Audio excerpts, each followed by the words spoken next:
A porta se fechou com um estrondo que fez as paredes tremerem.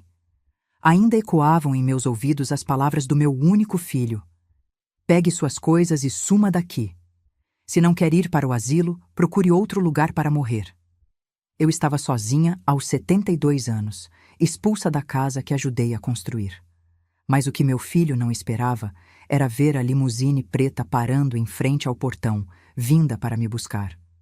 Quando ele viu quem era, seu rosto ficou pálido como papel. Mas antes de continuar, confira se você já está inscrito no canal e escreva nos comentários: de onde você está assistindo este vídeo? Adoramos saber até onde nossas histórias estão chegando.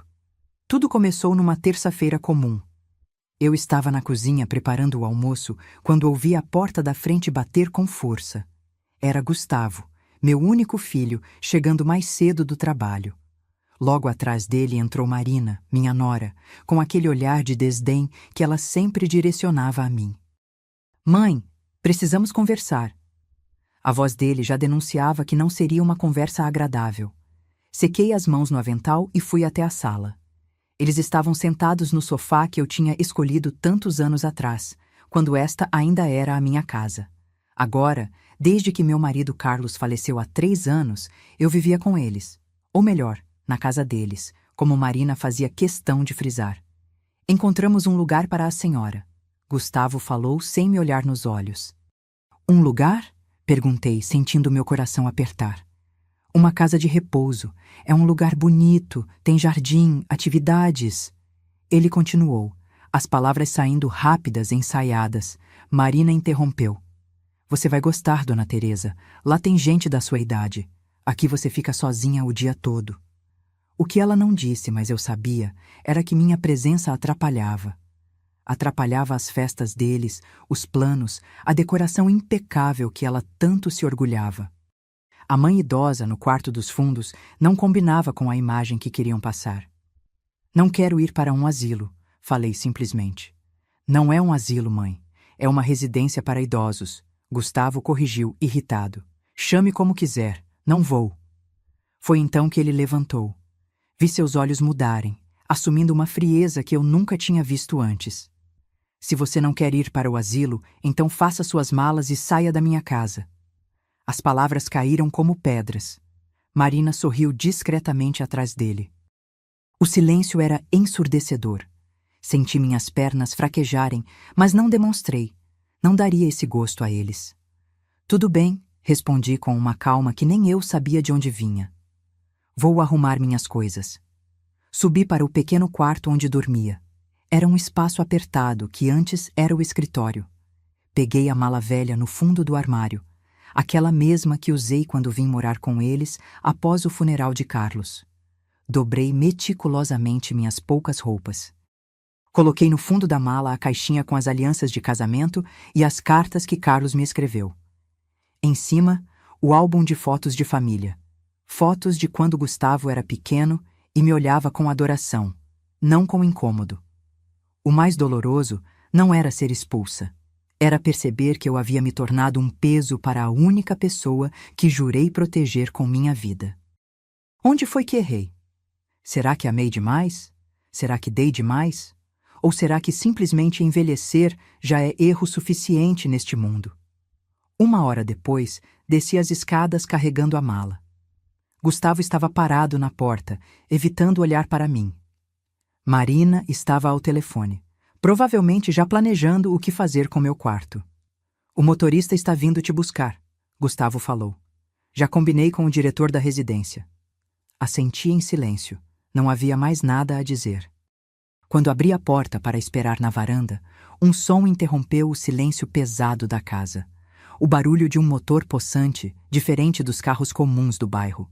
Uma limusine preta, reluzente, estacionou em frente à casa. Gustavo e Marina se aproximaram da janela, incrédulos. — O que é isso? Ele perguntou franzindo a testa. O motorista, um homem de terno impecável e luvas brancas, desceu do veículo e caminhou até nós. — Senhora Teresa Oliveira? Perguntou educadamente. — Sim, sou eu. Vim buscá-la. O senhor Ricardo Mendes pediu que a acompanhasse. Vi o rosto do meu filho perder a cor. Ricardo Mendes? Repetiu ele, como se tivesse ouvido um fantasma. Sim, senhor. Ele disse que a senhora saberia do que se trata. Sorri levemente. Ricardo. Um nome do passado que não ouvia há mais de 40 anos. Um amor da juventude. Promessas que a vida não permitiu que fossem cumpridas. O destino tem dessas ironias, trazê-lo de volta justamente quando tudo parecia perdido. Gustavo me olhava confuso. Marina, boquiaberta. O que está acontecendo, mãe? Ele perguntou, sua voz agora insegura, quase infantil. Peguei minha mala, respirei fundo e respondi. Nada, filho. Só que o asilo que me espera é muito maior do que você imaginou. O motorista abriu a porta da limusine.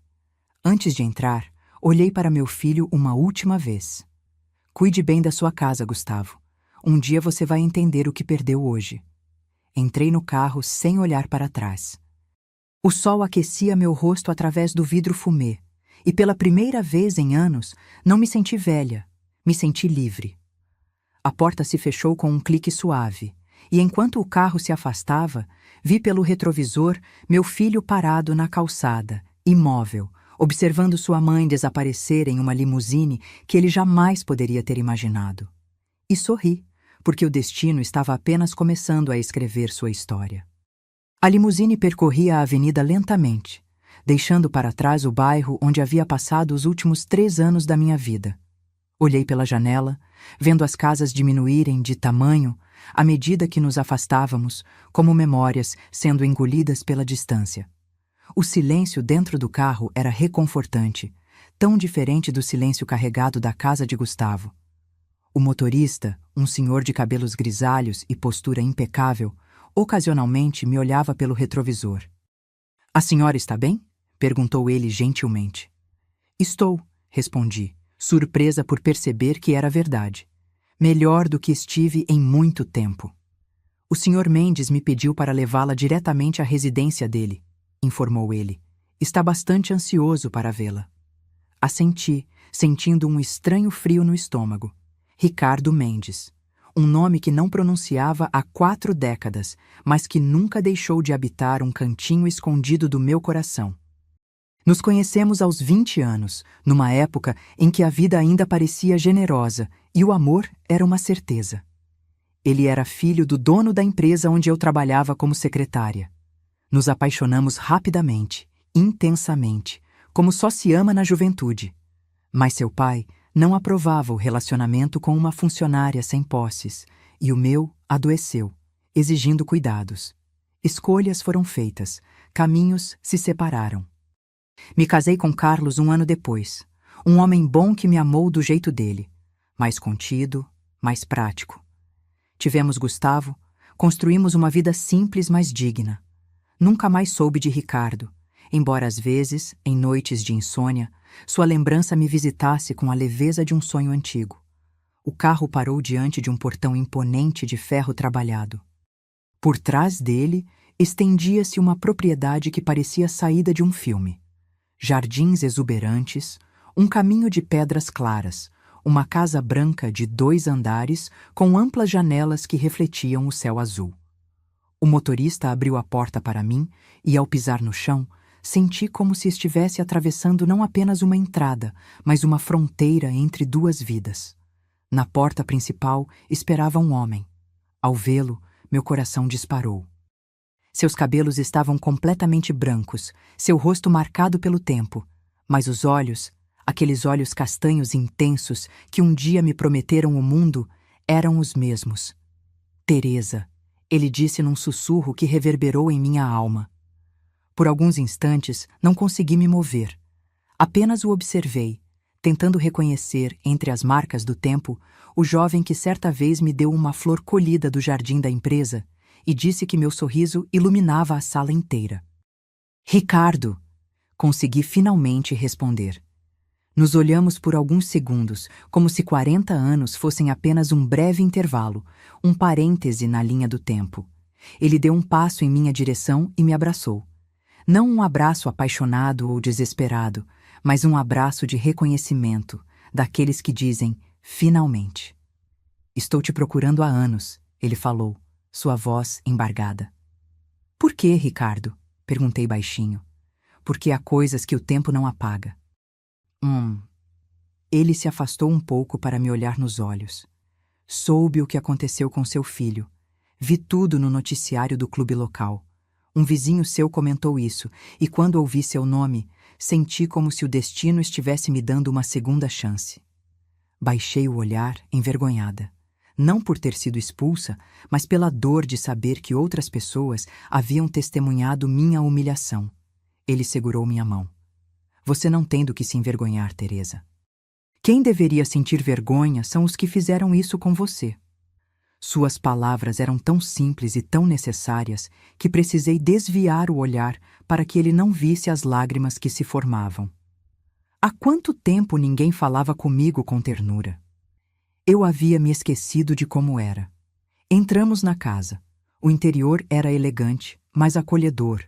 Tapetes macios, arranjos de flores frescas, pinturas clássicas nas paredes. Nada ostentoso, tudo em harmonia, como se a riqueza fosse apenas um detalhe, não o propósito. Uma jovem empregada nos recebeu com chá e biscoitos recém-assados. Ricardo me conduziu até uma poltrona próxima à lareira, onde nos sentamos. Esta casa é grande demais para um homem só, comentou ele com um sorriso melancólico. A solidão, às vezes, faz mais barulho que uma multidão. Eu sei bem disso, respondi. Ele se sentou à minha frente e me olhou com carinho. Sabe, você não mudou tanto quanto imagina. Mudei sim, brinquei. Agora você parece um senador e eu uma avó. Ele riu, e seu riso era o mesmo de antes, aquele que parecia iluminar tudo ao redor. Por um instante, me senti jovem novamente. Passamos horas conversando. Ele me contou que era viúvo há mais de 15 anos, que não teve filhos e que havia transformado a pequena empresa do pai em uma corporação agora administrada por seus sócios. Mais dinheiro, Teresa, disse ele com um suspiro. Não compra noites tranquilas, nem as lembranças que gostaríamos de reviver. Contei-lhe minha história em voz baixa, sem omitir nada. A doença prolongada de Carlos, os anos de dedicação, o esforço para criar Gustavo sozinha depois que meu marido faleceu, o trabalho como costureira para complementar a pensão, as ausências nas apresentações escolares do filho por estar trabalhando e, finalmente, o abandono. Ricardo me ouviu sem interromper, com um olhar atento que não tinha nada de pena, apenas compreensão. Quando terminei, ele permaneceu em silêncio por alguns instantes. Você foi boa demais, disse finalmente, mas esqueceu de si mesma no processo. É o que as mães fazem, respondi. Nos apagamos para que outros possam brilhar. Bem, está na hora de você reescrever seu nome nas estrelas, Teresa. Suas palavras me surpreenderam. Não sabia se era uma promessa ou um desafio. Talvez os dois. Naquela noite, ele me acomodou em um quarto espaçoso, com uma cama confortável e uma varanda com vista para o mar que eu nem sabia que estava tão perto. O som das ondas era diferente do barulho de carros da minha antiga casa.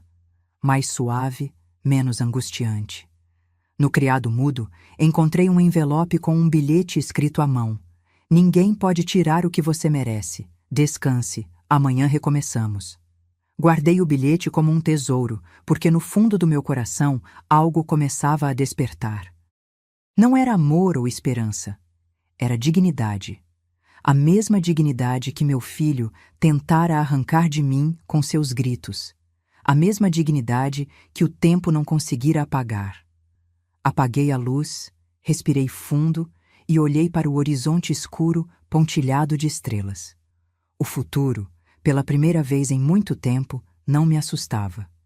Acordei com o som suave do mar batendo nas rochas. O ar tinha cheiro de sal e liberdade. Pela primeira vez em anos, não havia ninguém me apressando, nenhuma lista de afazeres me esperando, nenhum olhar me julgando por fazer as coisas do meu jeito antiquado, como Marina costumava dizer. Apenas silêncio. E o silêncio, quando não dói, pode ser uma bênção. Levantei-me lentamente, vesti um roupão macio que estava pendurado atrás da porta e caminhei até a varanda. O sol acariciava suavemente o mar, criando reflexos dourados que dançavam na superfície da água. Respirei fundo. Era estranho sentir paz depois de tanto caos. Uma parte de mim quase não sabia o que fazer com ela. Ouvi uma leve batida na porta. Era Ricardo, trazendo 2 xícaras de café. Achei que já estaria acordada, disse ele com aquela voz profunda e serena. O mar não me deixou dormir muito, respondi sorrindo. Então já temos algo em comum, ele comentou, entregando-me uma das xícaras. Nem o mar, nem as memórias nos deixam descansar completamente. Sentamos juntos, observando o horizonte. Por alguns minutos, não dissemos nada, compartilhando o silêncio daqueles que não precisam preencher o vazio com palavras.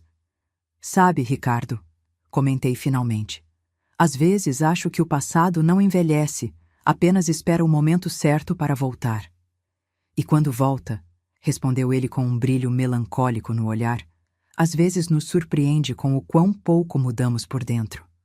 Suas palavras me fizeram pensar em Carlos, meu falecido marido. Não o odiava, apenas o lembrava como quem se recorda de uma estação de resignação. Ele era um homem correto, trabalhador, mas nunca aprendeu a me ouvir de verdade. Estava mais preocupado com as aparências, com o que os vizinhos diriam, do que com o que eu sentia. E eu aceitava tudo, acreditando que a abnegação era parte inseparável do amor. Depois do café da manhã, Ricardo saiu para uma reunião, deixando-me à vontade para explorar a casa. Andei pelos cômodos espaçosos, admirando os detalhes da decoração que revelavam bom gosto sem ostentação. Na sala de estar, descobri um piano de cauda. Passei os dedos levemente pelas teclas, sem ousar tocá-las de verdade. Não fazia isso há mais de 30 anos. Quando jovem, eu tocava no coral da igreja do bairro. Era meu refúgio. Mas quando Gustavo nasceu e o dinheiro ficou escasso, tive que vender meu pequeno piano vertical e, com ele, parte dos meus sonhos. Fechei os olhos e pressionei uma tecla. O som era nítido, quase tímido, mas mexeu com algo dentro de mim. E sem pensar, comecei a tocar uma melodia que lembrava de cor, uma que costumava cantar para Gustavo quando ele era pequeno e tinha medo de dormir sozinho. Minhas mãos tremiam no início, mas minha alma não. Quando terminei, senti um nó na garganta. O eco das notas se misturava às minhas lágrimas silenciosas. Eram lágrimas antigas, represadas, do tipo que se segura por orgulho ou por hábito. Naquele momento, compreendi que o passado não se cura ignorando-o, mas encarando-o de frente, sem medo. À tarde, Ricardo retornou trazendo uma pasta na mão. Trouxe algo para você, disse ele, colocando-a sobre a mesa de centro. Dentro havia papéis, plantas baixas e documentos. Estou reestruturando alguns investimentos, explicou, e pensei que você poderia me ajudar com a administração. Eu? Perguntei surpresa. Não trabalho com isso há anos. Na verdade, nunca trabalhei com isso. Exatamente por isso, respondeu ele com um sorriso confiante. Está na hora de você se lembrar do seu valor em áreas que ainda não explorou. Não soube o que responder. Durante décadas, minha vida girou em torno dos outros, as necessidades de Carlos, as exigências de Gustavo, até mesmo os caprichos de Marina. Pensar em mim mesma parecia quase egoísmo, mas havia algo no modo como Ricardo me olhava, algo que me fazia acreditar que eu ainda tinha força para recomeçar. Naquela noite, depois do jantar, subi para meu quarto com a pasta debaixo do braço. Sentei-me à escrivaninha e comecei a examinar os documentos. Palavras como patrimônio, rendimento, cotação pareciam escritas em outro idioma, mas aos poucos minha mente começou a despertar. Lembrei-me de que, quando Carlos adoeceu, era eu quem cuidava das contas, administrava o orçamento apertado, negociava prazos com os credores. Lembrei-me de que eu também tinha capacidades que foram sendo enterradas sob camadas de obrigações domésticas. Fechei os olhos e sorri. Era como se uma parte adormecida de mim estivesse começando a se movimentar novamente. Antes de dormir, olhei pela janela. A lua estava alta, prateando a superfície do mar. Pensei em Gustavo. Será que ele estava pensando em mim? Será que se arrependia do que havia dito? Talvez não. Mas isso não doía mais tanto quanto antes. A dor começava a se transformar em algo mais forte, determinação. Toquei o envelope contendo o bilhete de Ricardo. Ninguém pode tirar o que você merece. Sorri. Talvez, depois de tantos anos, o destino estivesse me oferecendo uma segunda chance, e desta vez eu não iria desperdiçá-la. Apaguei a luz, deitei-me e, antes de fechar os olhos, sussurrei para mim mesma. Obrigada, Ricardo. Obrigada, vida. Os dias seguintes passaram com uma tranquilidade que eu desconhecia. Acordava cedo, tomava café com Ricardo quando ele não tinha compromissos e depois mergulhava nos documentos que ele me confiara. No início, consultava a internet e livros para entender termos específicos, fazia anotações minuciosas, tinha medo de cometer erros. Mas aos poucos, descobri que tinha uma habilidade natural para a organização e números que nunca tinha sido valorizada. Você está transformando minha bagunça em ordem, comentou Ricardo certa manhã, ao ver como eu havia reorganizado todo o sistema de arquivamento de seus documentos. Apenas apliquei o mesmo sistema que usava para organizar minhas costuras, respondi com um sorriso tímido. Viu só? Você sempre soube o que fazer, apenas aplicou em um contexto diferente. As palavras dele foram como um bálsamo. Quantas vezes minhas habilidades haviam sido diminuídas? Isso é coisa de dona de casa, dizia Marina quando eu organizava as gavetas com precisão. Mãe, isso é antiguidade, comentava Gustavo quando eu mostrava meus cadernos de receitas catalogadas por ocasião e ingredientes. Agora, essas mesmas habilidades de organização e atenção aos detalhes estavam sendo valorizadas, reconhecidas como atributos profissionais. Uma tarde, enquanto analisava relatórios financeiros, encontrei algo que me chamou a atenção.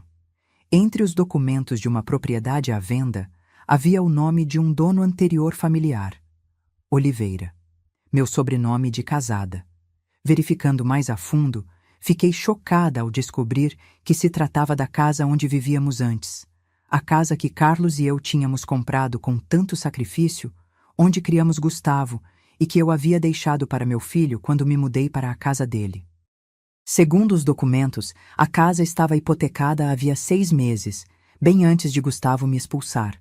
A assinatura no documento era a minha, mas eu nunca havia assinado tal papel. Era uma falsificação. Meu coração disparou. Reli os documentos várias vezes, tentando entender. Meu filho havia falsificado minha assinatura, hipotecado a casa que eu lhe deixei, e provavelmente usado o dinheiro para reformar aquela casa onde eu vivia como uma intrusa, e depois me expulsou. Fechei os olhos. Não senti raiva, mas uma calma gélida e lúcida. A justiça às vezes vem na forma de uma oportunidade, e esta tinha acabado de bater à minha porta. Levei os papéis para Ricardo. Ele os examinou cuidadosamente, em silêncio. O que pretende fazer? Perguntou finalmente. Ainda não sei, respondi, mas desta vez não vou ficar calada. Ele assentiu lentamente, como se aprovasse uma decisão que estava esperando ouvir. Então conte comigo. Não vou interferir, mas estarei ao seu lado. Naquela noite, diante do espelho, me olhei diferentemente. Meu rosto ainda tinha as mesmas rugas, os mesmos cabelos grisalhos. Sim, mas meus olhos tinham um brilho diferente. Não via mais uma mulher frágil ou derrotada, mas alguém que aprendera a sobreviver. Alguém que estava prestes a recuperar o que era seu por direito, não por vingança, mas por justiça. Peguei um caderno na gaveta e comecei a escrever. Cada linha era um pedaço da minha história. Os sacrifícios, as humilhações silenciosas, as noites de solidão fingindo não ouvir as críticas de Marina do outro lado da parede, o dia da expulsão, o momento em que entrei na limusine. Anotei tudo e, quando terminei, acrescentei uma frase final. Um dia, o filho que me expulsou de casa aprenderá o que significa não ter para onde ir. Fechei o caderno e apaguei a luz. O vento entrava pela janela aberta, trazendo o cheiro do mar e de possibilidades. Eu sabia que logo chegaria a hora de reencontrar Gustavo, não como a mãe expulsa, mas como a mulher que recuperou seu valor. Foi numa sexta-feira chuvosa que Gustavo apareceu na porta da casa de Ricardo. Eu estava na biblioteca, revisando alguns contratos, quando ouvi o mordomo anunciar: Senhora Teresa, seu filho está aqui. Meu coração acelerou, mas minha determinação permaneceu firme. Caminhei até a porta de entrada, onde Gustavo aguardava. A imagem que vi me surpreendeu. Ele não era mais o homem confiante que me expulsara semanas atrás. Estava com olheiras profundas, barba por fazer, roupas ligeiramente amassadas. Parecia ter envelhecido anos em questão de semanas. Mãe, disse ele, hesitante, quase inaudível. Permaneci em silêncio, observando-o. Havia tanto que eu queria dizer, tantas perguntas que queria fazer, mas me mantive calada, deixando que o silêncio falasse por mim. Posso entrar? Ele perguntou, olhando em volta, visivelmente impressionado com a grandiosidade da casa. Claro, respondi, conduzindo-o até a sala de estar. O que te traz aqui, Gustavo? Ele sentou-se na ponta do sofá, inquieto. Seus olhos percorriam o ambiente. Os quadros nas paredes, os móveis elegantes, os arranjos de flores frescas, tudo tão diferente da casa onde me tratava como um fardo. Como você encontrou este lugar? Perguntou, evitando minha pergunta inicial. Eu não encontrei. Ricardo me encontrou. Ricardo, o dono desta casa? Quem é ele? Alguém do meu passado. Alguém que, ao contrário de certas pessoas, sabe reconhecer valor. Gustavo abaixou o olhar, desconfortável com minha indireta. Respirou fundo antes de continuar. Mãe, estou com problemas. Que tipo de problemas? Perguntei, mantendo a voz calma. Financeiros, perdi meu emprego, Marina... Bem, ela foi embora. A notícia sobre Marina não me surpreendeu. Ela sempre pareceu estar mais interessada no status e conforto que Gustavo proporcionava do que nele como pessoa. Sinto muito, respondi automaticamente, embora não sentisse de verdade. As coisas saíram do controle, continuou ele. Tenho dívidas, muitas dívidas. Estou prestes a perder a casa. Aquela casa. A casa que eu deixei para ele, que ele hipotecou falsificando minha assinatura e de onde me expulsou sem piedade. E como posso ajudar? Perguntei, sabendo perfeitamente aonde a conversa chegaria. Ele hesitou, olhando para suas mãos. Eu sei que não tenho direito de pedir nada depois do que aconteceu, mas você parece estar em boa situação agora. Talvez pudesse me emprestar algum dinheiro, só até eu me reerguer. Naquele momento, Ricardo entrou na sala. Ele vestia um terno cinza elegante e carregava uma pasta. Parou ao nos ver conversando. Desculpe interromper, Teresa. Podemos revisar aqueles documentos da incorporadora mais tarde. Gustavo olhou para ele com surpresa evidente. Eu sorri. Gustavo, este é Ricardo Mendes. Ricardo, meu filho Gustavo. Ricardo aproximou-se, estendendo a mão. Muito prazer. Sua mãe tem sido fundamental nos negócios ultimamente. Meu filho apertou a mão dele automaticamente, confusão estampada em seu rosto. Negócios? Sim, respondeu Ricardo calmamente. Sua mãe tem um talento nato para a administração. Está me ajudando a reorganizar vários empreendimentos. Gustavo olhou para mim como se estivesse vendo uma estranha. Você está trabalhando com ele? Não apenas trabalhando, respondi. Somos sócios em alguns projetos. A informação pareceu atingi-lo como um golpe. Vi seu rosto passar da surpresa ao descrédito e, finalmente, a algo próximo da inveja. Ele, que sempre me tratou como uma senhora incapaz de compreender o mundo moderno, agora descobria que sua mãe, antiquada, era sócia de um homem evidentemente bem-sucedido. Por que não me contou nada disso? Perguntou, um tom acusatório em sua voz. Porque você não perguntou, Gustavo. Você estava ocupado demais planejando como se livrar de mim. Ricardo, percebendo a tensão, discretamente se retirou, deixando-nos a sós. Gustavo ficou em silêncio por um longo momento, processando a situação. Então, sobre aquele empréstimo, retomou finalmente. Levantei-me e caminhei até a janela. A chuva caía suavemente lá fora, criando um véu translúcido sobre o jardim. Gustavo, você se lembra do dia em que me expulsou de casa? Ele desviou o olhar. Mãe, eu estava sob pressão, Marina insistia que precisávamos de espaço, as contas se acumulando. Você disse: se você não quer ir para o asilo, faça suas malas e saia da minha casa. Essas foram suas palavras exatas. Eu sei e me arrependo. Foi um erro. Um erro, repeti voltando-me para ele. Foi assim que você chamou o ato de falsificar minha assinatura na hipoteca da casa que eu te deixei? Seu rosto empalideceu. Do que você está falando? Caminhei até a mesa e peguei uma pasta que havia separado previamente. Dela, retirei os documentos que encontrara dias atrás. Estou falando disso, Gustavo. A hipoteca da casa no meu nome, com uma assinatura que claramente não é minha, feita meses antes de você me expulsar. Ele parecia ter visto um fantasma. Sua boca se abriu, mas nenhum som saiu. Como você... Onde conseguiu isso? O mundo é menor do que parece. E algumas verdades têm o costume de vir à tona quando menos esperamos. Ele se levantou abruptamente, passando as mãos pelos cabelos. Mãe, você não entende. Eu estava desesperado. As dívidas, o padrão de vida que Marina exigia. Então você hipotecou a casa que eu te dei, falsificou minha assinatura e depois me expulsou quando eu me tornei inconveniente. É isso que estou entendendo? Ele não respondeu.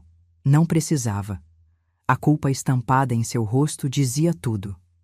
Você poderia ter me contado a verdade, Gustavo. Poderíamos ter buscado soluções juntos, mas você preferiu me tratar como um obstáculo, não como sua mãe.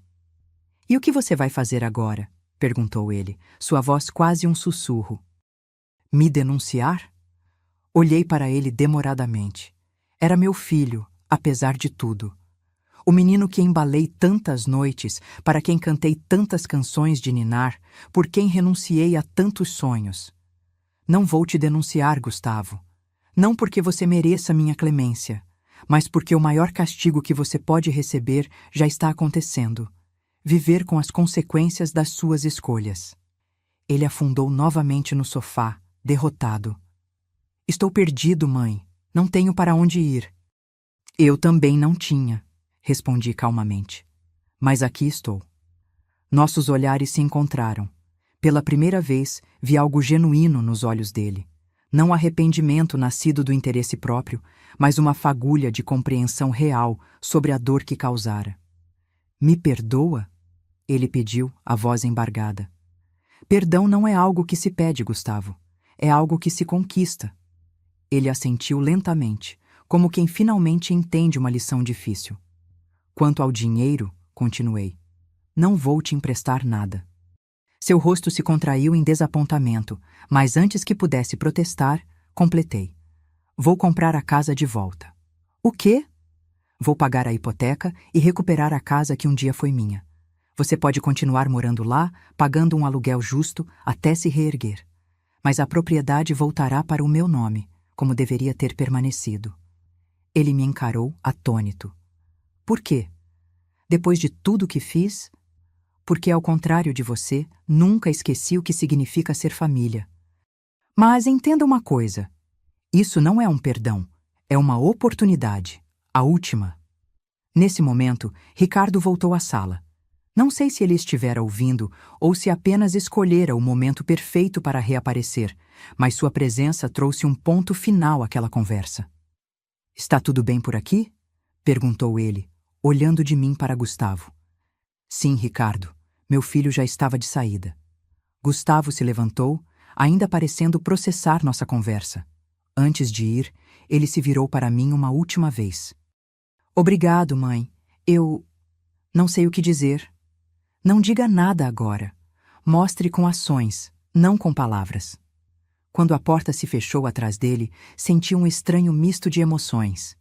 Tristeza pelo que poderia ter sido, alívio pelo que estava sendo e uma serenidade que só vem quando começamos a fazer as pazes com nosso próprio valor. Ricardo se aproximou e gentilmente colocou a mão em meu ombro. Você está bem? Sim, respondi, olhando pela janela enquanto o carro de Gustavo se afastava sob a chuva. Só estou percebendo que às vezes os espelhos mais limpos mostram as verdades mais duras. Você fechou alguma porta com ele? Perguntou Ricardo. Não, respondi, voltando-me para encará-lo. Fechei um ciclo. As portas continuarão se abrindo, mas apenas para quem souber entrar com respeito. Naquela noite, dormi profundamente pela primeira vez em semanas, sem culpa ou remorso. Eu sabia que o pior já havia passado, mas algo em minha alma me dizia que o destino ainda tinha mais algumas cartas para jogar. O amanhecer chegou envolto em um silêncio estranho. Nem o canto dos pássaros, nem o murmúrio do mar. Apenas uma quietude densa que pairava no ar. Assim que abri os olhos, soube que algo havia mudado. Desci para o café da manhã, estranhando a ausência de Ricardo, que sempre estava na mesa me esperando com café fresco. A casa parecia mais silenciosa que o normal. Encontrei o mordomo no corredor, seu rosto mais sério que de costume. Bom dia, senhora Teresa. O senhor Ricardo pediu que a senhora o encontrasse no escritório quando acordasse. Algo em seu tom me deixou alerta. Caminhei até o escritório e bati levemente na porta antes de entrar. Ricardo estava sentado em sua poltrona, olhando pela janela. Parecia cansado, mais velho de repente. Ricardo, está tudo bem? Ele se virou para mim com um sorriso fraco. Teresa, sente-se, por favor. Sentei-me na cadeira à sua frente, sentindo uma apreensão crescente. Preciso lhe contar algo que venho adiando, começou ele, sua voz mais baixa que o normal. Estou doente. Aquelas duas palavras caíram como pedras no silêncio da sala. Meu coração se apertou. Quão doente? Perguntei, tentando manter a compostura. O suficiente para saber que preciso colocar meus assuntos em ordem, respondeu ele sem rodeios. Os médicos falam em meses, não em anos. Senti como se o chão tivesse desaparecido sob meus pés. Em tão pouco tempo, Ricardo havia se tornado um pilar em minha vida, um farol que me guiou de volta a mim mesma. A ideia de perdê-lo era quase insuportável. Por que não me contou antes? Porque não queria que nossa reconexão fosse sobre doença ou piedade, respondeu ele segurando minha mão. Queria que fosse sobre vida, sobre recomeços. As lágrimas que tentei conter começaram a rolar livremente pelo meu rosto. Não eram lágrimas de desespero, mas de uma dor profunda e quieta, como a que sentimos quando perdemos algo que apenas começamos a reconhecer como precioso. O que posso fazer? Perguntei, apertando sua mão. Exatamente o que tem feito. Viver. Mostrar-me que valeu a pena te reencontrar, mesmo no crepúsculo da minha vida. Passamos o restante da manhã conversando sobre os tratamentos que ele estava fazendo, sobre as possibilidades, poucas, mas que ele enfrentava com uma coragem que me comoveu. Falamos também sobre o futuro, não o dele, que se encurtava, mas o meu, que se abria à minha frente como uma estrada desconhecida. Quero que saiba, disse ele em determinado momento, que modifiquei meu testamento. Tudo o que possuo, esta casa, meus investimentos, minhas empresas, será seu quando eu partir. Ricardo, não posso aceitar isso. Não é para isso que estou aqui. Eu sei, respondeu ele com um sorriso sereno. É por isso mesmo que quero fazer isso. Não por gratidão ou obrigação, mas porque finalmente encontrei alguém que valoriza mais as pessoas do que as posses. Nos dias que se seguiram, vi Ricardo lutar contra a doença com a mesma elegância com que conduzia sua vida. Havia dias bons, em que caminhávamos pela praia juntos, e dias ruins, em que ele mal conseguia sair da cama.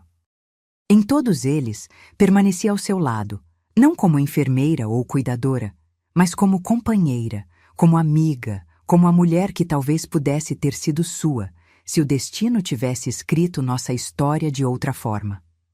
Uma tarde, enquanto organizava alguns papéis no escritório, recebi uma ligação. Era do banco, confirmando a conclusão do processo de compra da minha antiga casa. A hipoteca estava quitada, e a propriedade agora estava oficialmente em meu nome novamente. Contei a notícia a Ricardo durante o jantar. Ele sorriu, satisfeito. E Gustavo, como está lidando com isso? Aceitou a situação melhor do que eu esperava. Está procurando emprego, tentando se reerguer. Marina não voltou. E você? Está feliz com sua decisão? Refleti por um momento. Estou em paz. Não é sobre felicidade, é sobre fazer o que é certo. Ele assentiu, compreendendo perfeitamente o que eu queria dizer. Naquela noite, antes de se recolher, Ricardo me entregou um pequeno livro encadernado em couro. "O que é isso?" perguntei. "Meu diário. Comecei a escrevê-lo quando te reencontrei. Quero que fique com ele." Tentei recusar, sentindo que era algo muito pessoal, mas ele insistiu. "Leia quando estiver pronta. Há coisas que nunca tive coragem de dizer em voz alta, mas que precisam ser ditas." Aceitei o diário, guardando-o na gaveta da minha mesa de cabeceira. Ainda não estava pronta para lê-lo. Seria como aceitar que o fim estava próximo, e eu ainda não estava preparada para isso. 2 semanas depois, numa madrugada silenciosa, Ricardo partiu. Foi durante o sono, tranquilo, sem dor. Quando entrei em seu quarto pela manhã, encontrei-o deitado, um leve sorriso nos lábios, como se tivesse tido um sonho agradável antes de partir. O funeral foi simples, como ele teria desejado. Poucas pessoas, alguns sócios, amigos antigos, funcionários leais. Gustavo compareceu, respeitoso e quieto, mantendo distância, como se entendesse que aquele momento não era sobre nós. Quando todos partiram e fiquei sozinha diante do túmulo recém-fechado, permiti que as lágrimas viessem. Não eram lágrimas apenas de tristeza, mas de gratidão. Ricardo não apenas me salvara num momento de desespero, ele me devolvera a mim mesma. "Obrigada", sussurrei, colocando uma rosa branca sobre o mármore frio. "Por me ensinar que nunca é tarde para recomeçar." Voltei para casa, agora minha casa, com uma sensação estranha. A ausência de Ricardo era palpável em cada cômodo, em cada objeto, em cada vista para o mar que ele tanto amava. Mas havia também uma presença, algo que ele deixara para trás. Força, propósito, dignidade. Na semana seguinte, o advogado de Ricardo veio oficializar a transferência de seus bens para meu nome. Como ele havia prometido, tudo, a casa, as empresas, os investimentos, agora me pertencia. Não era apenas uma fortuna material que ele me deixara, mas uma responsabilidade, um legado a honrar. Naquela noite, finalmente tomei coragem para abrir o diário. Sentei-me na varanda, ouvindo o som das ondas, e comecei a ler as palavras que Ricardo escrevera nos últimos meses. As primeiras páginas falavam sobre o dia em que me reencontrou, a surpresa, a alegria, a sensação de que o destino finalmente havia sido justo. Depois vieram reflexões sobre a doença, sobre o tempo que nos foi roubado, sobre segundas chances que chegam tarde demais. Na última página, escrita poucos dias antes de sua morte, encontrei uma mensagem para mim. "Teresa, quando você ler isto, provavelmente já terei partido. Não sinta tristeza por mim. A vida me deu o melhor presente ao final: reencontrar você e descobrir que o amor, mesmo adormecido por décadas, nunca morre completamente.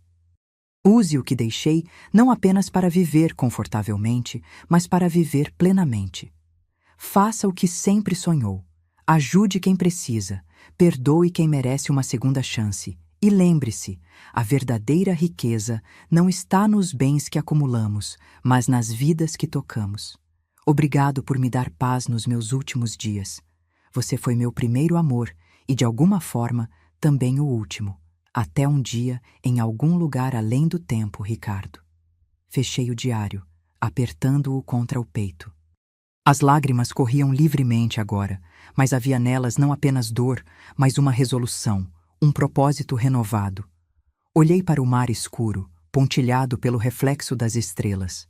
Em algum lugar, Ricardo continuava sua jornada. E aqui, eu começava a minha. Finalmente livre não apenas das amarras que outros me impuseram, mas também das que eu mesma criei ao longo de uma vida de renúncias. Respirei fundo, sentindo o ar salgado encher meus pulmões.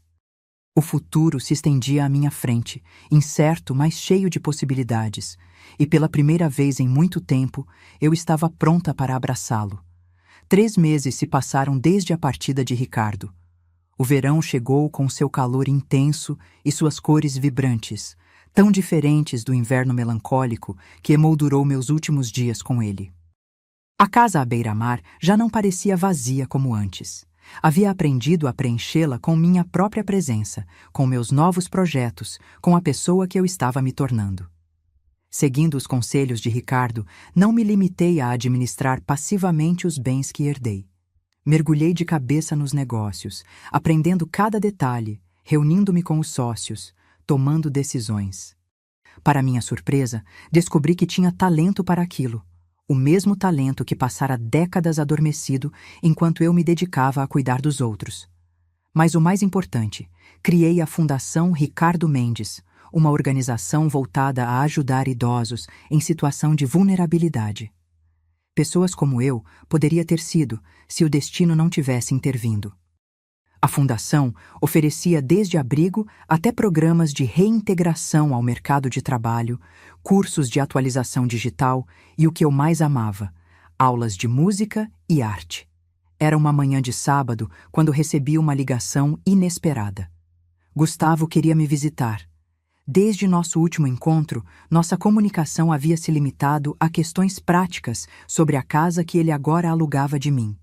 Esta seria nossa primeira conversa real em meses. Concordei com a visita, sentindo uma mistura de apreensão e curiosidade. Ele chegou pontualmente, trazendo um pequeno buquê de margaridas, minhas flores favoritas, algo que eu não esperava que ele ainda lembrasse. Mãe, cumprimentou-me timidamente. Estava diferente, mais magro, com o cabelo mais curto, roupas mais simples. Mas o mais notável era sua expressão, mais serena, menos arrogante.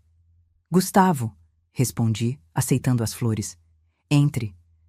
Conversamos formalmente por alguns minutos sobre o clima, sobre a vista para o mar, sobre trivialidades que serviam apenas para adiar o inevitável.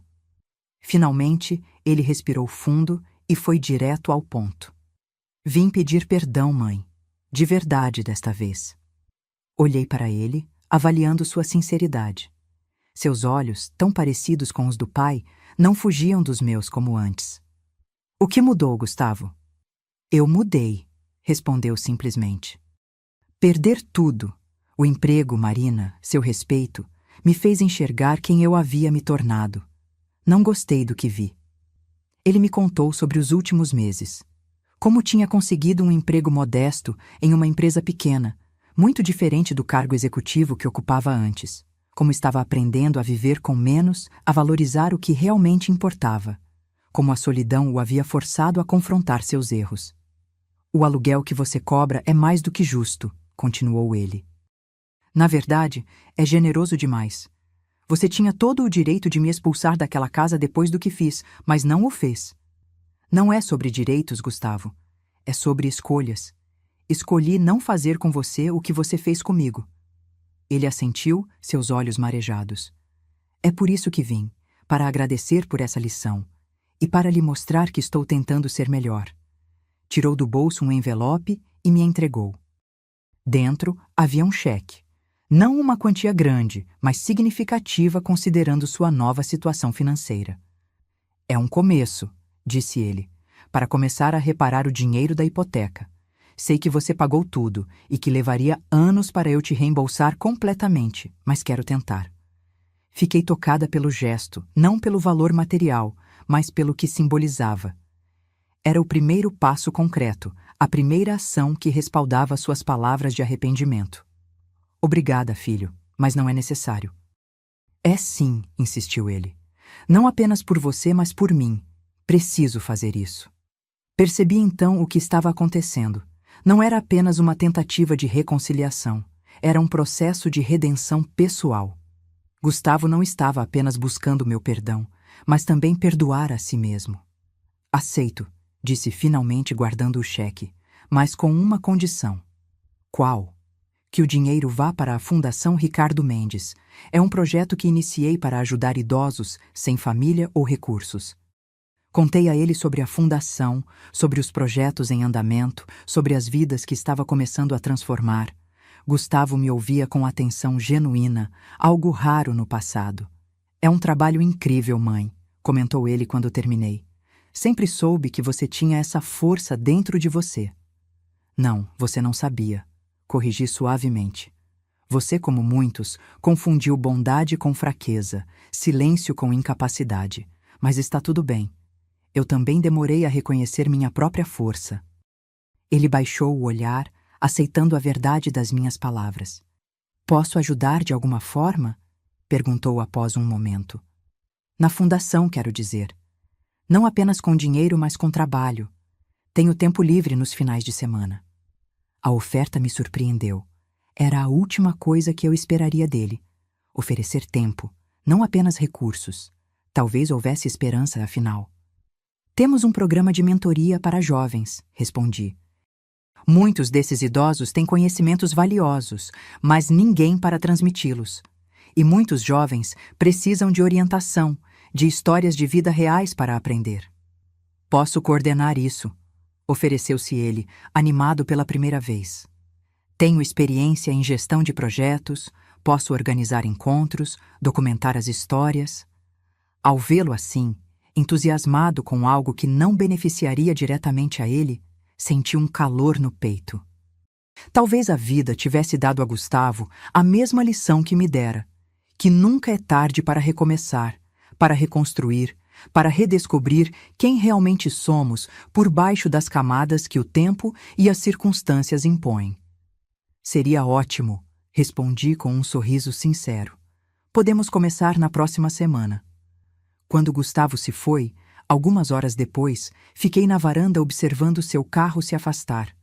Não sabia se nossa reconciliação seria duradoura, se seu arrependimento resistiria ao teste do tempo. Mas estava disposta a dar-lhe a chance que ele não havia me dado. Não por ingenuidade ou fraqueza, mas porque finalmente entendia que perdoar não é um ato de submissão, é um ato de libertação. Libertação não apenas para quem é perdoado, mas principalmente para quem perdoa. Naquela noite, sob um céu estrelado, pensei em Ricardo. Imaginei que ele estaria orgulhoso, não apenas pelos negócios que eu conduzia com competência crescente, não apenas pela fundação que levava seu nome, mas pela mulher que eu havia me tornado. Uma mulher capaz de estender a mão a quem a ferira, não por obrigação ou dependência emocional, mas por uma força interior que finalmente reconhecia como minha. Obrigada, sussurrei para as estrelas, sabendo que, de alguma forma, ele me ouvia. Por me ensinar que a verdadeira força está não apenas em se levantar depois da queda, mas em ajudar outros a se levantarem também. O vento marinho acariciou meu rosto como uma resposta silenciosa, e eu soube que, onde quer que estivesse, Ricardo sorria. Passou-se 1 ano desde aquela manhã em que Gustavo me expulsou de casa. 1 ano desde que a limusine de Ricardo parou à minha porta, mudando para sempre o curso da minha vida. Às vezes, quando acordo de manhã e vejo o mar pela janela, ainda preciso de alguns segundos para acreditar que não é um sonho, que esta vida, esta nova versão de mim mesma, é real. A Fundação Ricardo Mendes prosperou além das minhas expectativas. Começamos com um pequeno centro na cidade, oferecendo assistência básica a idosos em situação vulnerável. Hoje, temos 3 unidades: programas educacionais, assistência médica e o projeto mais querido para mim, uma academia de artes para a terceira idade, onde ensinamos música, pintura, literatura, teatro. Porque envelhecer não significa parar de criar, de sonhar, de contribuir. Gustavo manteve sua palavra. Não apenas contribuiu financeiramente, mas dedicou tempo real à fundação, coordenando o programa de mentoria que conecta idosos com jovens. No processo, ele próprio se transformou. O homem arrogante que me via como um fardo deu lugar a alguém mais humilde, mais consciente, mais humano. Nossa relação nunca voltou a ser o que era quando ele era criança. Algumas quebras são irreparáveis, mas construímos algo novo, baseado não em dependência ou obrigação, mas em respeito mútuo. Ele entendeu finalmente que eu não era apenas sua mãe. Era uma mulher com identidade própria, com capacidades, com sonhos que iam além da maternidade. Marina reapareceu brevemente, quando soube da minha nova situação financeira. Veio com sorrisos falsos e elogios vazios, tentando reconquistar seu lugar ao lado de Gustavo. E, por extensão, ao meu lado. Mas tanto eu quanto ele havíamos aprendido a reconhecer a autenticidade, e ela logo percebeu que não havia mais espaço para sua falsidade em nossas vidas.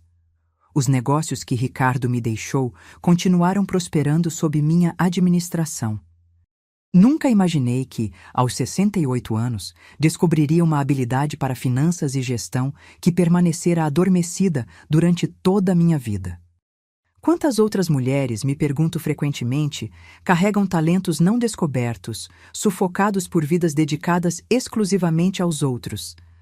Essa pergunta me levou a criar mais um projeto na Fundação, um programa de requalificação profissional especificamente para mulheres com mais de 60 anos, muitas delas viúvas ou abandonadas, que nunca tiveram oportunidade de desenvolver carreiras próprias.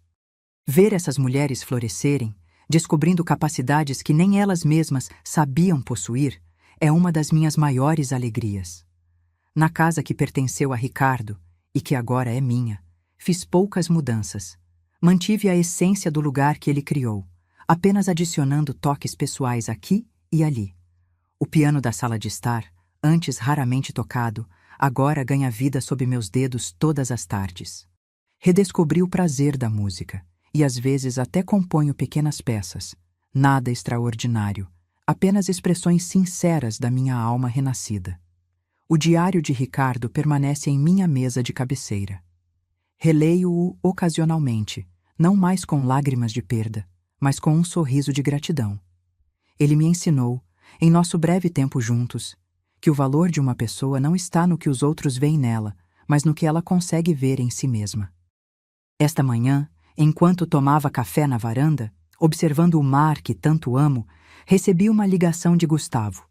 Ele queria me convidar para um almoço no domingo. Conheceu alguém? Disse ele. Uma professora de história, viúva como eu, com valores simples e um coração gentil. Acho que você vai gostar dela, mãe. Ela me lembra você em muitas coisas. Aceitei o convite, feliz por ver meu filho finalmente escolhendo melhor suas companhias. Depois de desligar, fiquei refletindo sobre as voltas que a vida dá. Há um ano, eu era uma senhora descartável, enviada para um asilo ou para a rua. Hoje, sou uma mulher de negócios, uma filantropa, uma artista amadora, uma pessoa cujas opiniões são respeitadas e valorizadas, até pelo filho que um dia me rejeitou. Não sinto raiva de Gustavo, nem mesmo ressentimento. O que aconteceu entre nós foi parte de uma jornada necessária. Dolorosa, sim, mas necessária. Foi preciso que ele me expulsasse para que eu pudesse, finalmente, encontrar meu próprio caminho. Foi preciso que ele me rejeitasse para que eu aprendesse a nunca mais rejeitar a mim mesma. Muitas vezes me pergunto o que teria acontecido se Ricardo não tivesse aparecido naquele dia. Se a limusine nunca tivesse parado à porta da casa de Gustavo. Teria eu ido para um asilo? Teria encontrado força para recomeçar sozinha? Nunca saberei. Mas aprendi que o destino, esse tecelão misterioso, muitas vezes usa nossas maiores dores como fios para tecer nossas maiores alegrias. E assim, neste final de tarde ensolarado, levanto minha xícara de chá em um brinde silencioso. A Ricardo, que me mostrou o caminho. A Gustavo, que sem querer me libertou.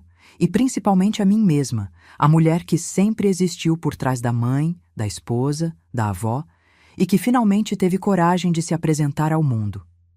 O sol começa a se pôr no horizonte, pintando o céu com tons de laranja e rosa. A brisa marinha traz consigo o cheiro de sal e novas possibilidades. Amanhã será outro dia de trabalho na fundação, de reuniões com investidores, de aulas de piano. Uma vida cheia, uma vida própria, uma vida que escolhi para mim, e não poderia estar mais grata por isso. Há uma frase que li certa vez e que agora faz todo sentido. Às vezes, precisamos perder tudo para descobrir o que nunca perdemos. Nossa essência, nossa força interior, nossa capacidade de recomeçar. Minha história não é sobre vingança ou justiça poética, embora confesso que senti uma ponta de satisfação ao ver o rosto de Gustavo quando a limusine chegou. Minha história é sobre redescobertas, sobre aprender que envelhecer não significa tornar-se irrelevante. sobre entender que nunca é tarde para encontrar sua voz, seu propósito, sua verdade. Se há uma lição que gostaria de deixar para outras mulheres que, como eu, passaram a vida inteira colocando-se em segundo plano, é esta: seu valor não diminui com a idade, com as rugas, com os cabelos brancos. Sua sabedoria, sua experiência, sua capacidade de amar e de criar não se esgotam com o tempo. Pelo contrário, aprofundam-se, enriquecem-se, tornam-se mais valiosas. Nunca é tarde para dizer não ao que diminui sua alma. Nunca é tarde para dizer sim ao que a expande. Nunca é tarde para olhar no espelho e reconhecer finalmente a mulher extraordinária que sempre esteve lá, esperando pacientemente para ser vista. Eu encontrei minha voz aos 67 anos. E agora que a encontrei, nada nem ninguém poderá silenciá-la novamente. Agora, se você gostou dessa história, clica em inscrever e me diz nos comentários qual parte te deixou de queixo caído. Ah, e não esqueça de se tornar membro para ter acesso a vídeos exclusivos que não posto aqui. Te espero lá.